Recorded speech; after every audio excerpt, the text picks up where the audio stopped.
ازيكم عاملين إيه؟ يا رب ان شاء الله تكونوا بخير باذن الله. النهارده توقعات لماده القانون الدولي العام، واسفه على التاخير لظروف بس ان شاء الله. طبعا الماده انتوا تذاكروها كلها، واكيد انتوا ذاكرتوا كلها، بس تاكدوا على الحاجات اللي انا متوقعاها ان شاء الله من خلال مهم اللي بيجي في الامتحانات، ومن خلال التاكيد على الدكاتره على الحاجات المهمه. تمام؟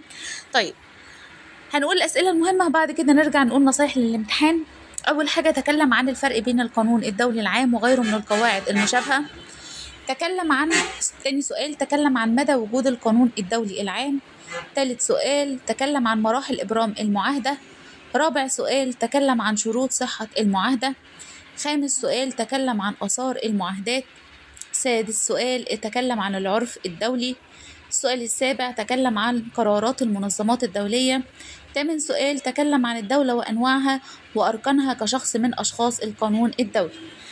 السؤال اللي بعده، تكلم عن البحر الإقليمي بالتفصيل.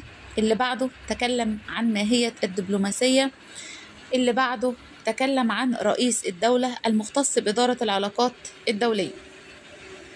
آخر سؤالين، تكلم عن مهام البعثات الدبلوماسية. آخر سؤال بقى خلاص، المزايا، يتكلم عن المزايا والحسنات المتعلقة بأعضاء البعثة، ودي أهم الأسئلة.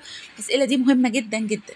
طيب، بالنسبة للامتحان الدولي، الامتحان الدولي أهم حاجة ركز لي على العناصر، اكتبها بالقلم الأسود، قسم الموضوع فقرات.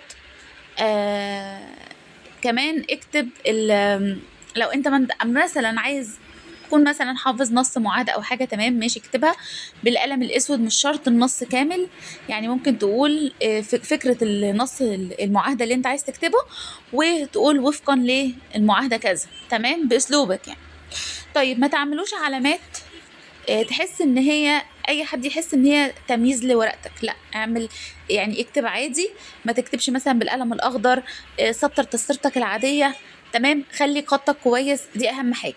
الاهم من كده بقى في مادة الدولي بالذات، ما تكررش الكلام. انت خلاص الاجابة اصلا سطر، خلاص انا ما اكتبلوش 4 سطور، لا، لان ده مش حاجة كويسة في الدولي، خاصة ان انتوا اكيد هتلاقوا اسئلة كتير قوي اجابتها اصلا سطر، سطر ونص. تمام، فناخد بالنا قوي من الجزئية دي، لانها بتحسن من التقدير.